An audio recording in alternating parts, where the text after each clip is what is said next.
লগতে মই বেঙেনা অলপ আছিলে বেঙেনা কেইটামান মই অলপ কাটিং কৰি চাইছোঁ যিহেতু পিঠা বেলিছিলে লাড়ুবোৰ ধুনীয়াকৈ পিঠাবোৰ বেলিছে পিছলৈ দেখাম যোৱা বছৰ আমি ভালেমান বেঙেনা ঘৰতে খালোঁ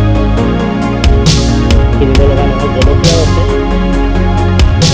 অলপ পিঠাবোৰ খাওঁতে ঘৰত কেইটামান লাগিছে ভাল লাগিছে মনটো নাৰিকল এজোপা ৰুই থৈছিলোঁ বহুত দিনেই হ'ল কিন্তু বঢ়া নাই আপোনালোকে জনাবচোন কি কাৰণে বঢ়া নাই ঠাইটো চেঞ্জ কৰিলে হ'ব নেকি বাৰু ঠাইটো চেঞ্জ কৰিলে অকণমান ভাল হ'ব যেন লাগে তথাপিও পৰা নাই সময় যিহেতু নাই আৰু এইখন আমাৰ বসন্তী দোকানলৈ বুলি ওলালোঁ আৰু চাই থাকিব আপোনালোকে দোকানত গৈ আপোনালোকক দোকানৰ বিষয়ে জনাই আছোঁ বাইকখন উলিয়াই লওঁ যিহেতু এইখন মোৰ সাৰথি আমাৰ মালিক ওলালেহি দোকানৰ ভাইটিজন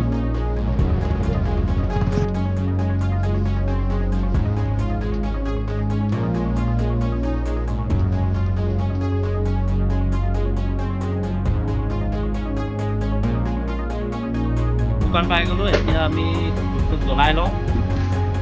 ৰাতিপুৱাই মনটো ভাল লাগি যায় ধূপটো জ্বলাই দিয়ে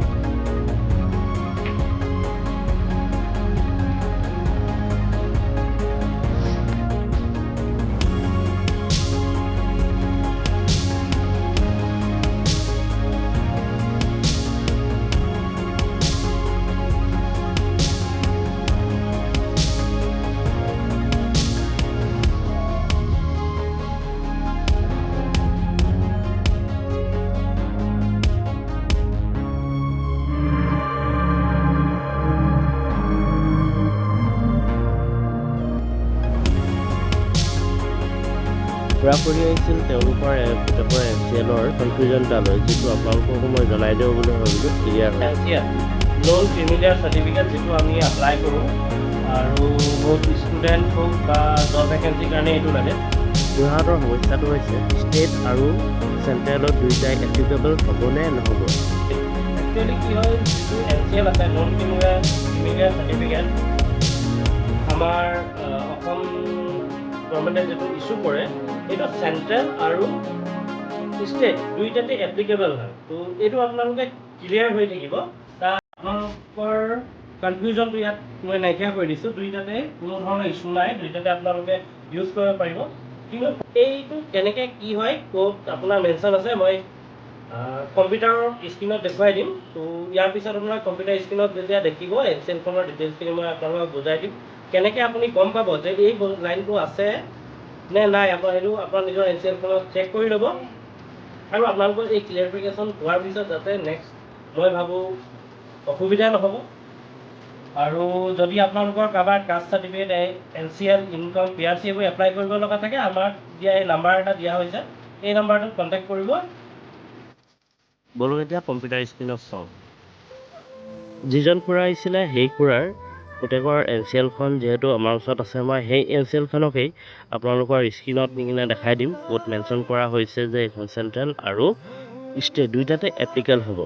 আৰু ইয়াৰ দ্বাৰাই জনাব বিচাৰোঁ আপোনালোকৰ যদি কোনো ধৰণৰ চাৰ্টিফিকেট এপ্লাই কৰিবলৈ থাকে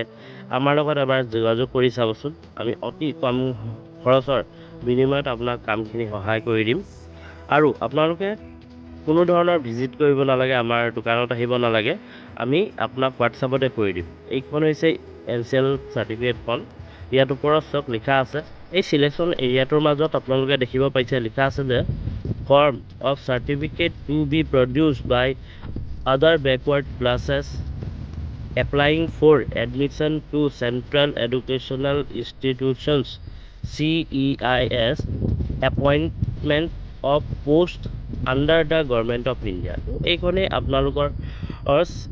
ষ্টেট আৰু চেণ্ট্ৰেল দুইটাতে এপ্লিকেবল হ'ব তো আপোনালোকৰ কোনো ধৰণৰ চিন্তা কৰিব নালাগে আৰু মেনশ্যন কৰা এই মেম' নাম্বাৰটো আপোনালোকৰ তাত আছেনে নাই এবাৰ চেক কৰি ল'ব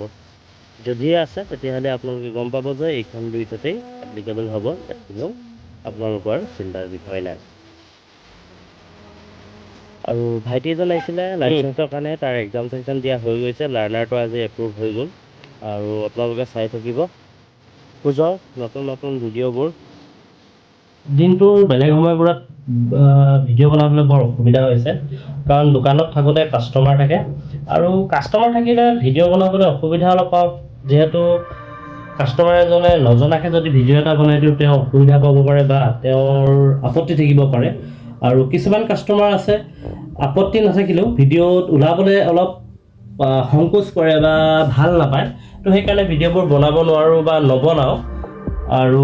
বাকী কাম কৰি থকা সময়ত ভিডিঅ'খিনি বনাই থাকিবলৈ অলপ অসুবিধা হয়, যিহেতু কাষ্টমাৰ এজনক ৰখাই লৈ আমি ভিডিঅ' কৰিব নোৱাৰোঁ। আৰু চাইছে, লাইক কৰিছে আৰু কমেণ্ট কৰিছে, লগতে উৎসাহ জগাইছে যে ভাল হৈছে, যিহেতু এইটো মোৰ আজি দ্বিতীয় ভিডিঅ' হয়। প্ৰথম ভিডিঅ'টোত কেইবাজনে মোক কমেণ্ট কৰিলে, ভাল লাগিলে, ধন্যবাদ। ভৱিষ্যতে মোৰ এক্সপিৰিয়েঞ্চ যিখিনি আছে, জীৱনৰ এক্সপিৰিয়েঞ্চেই হওক, কামৰ এক্সপিৰিয়েঞ্চেই হওক, আৰু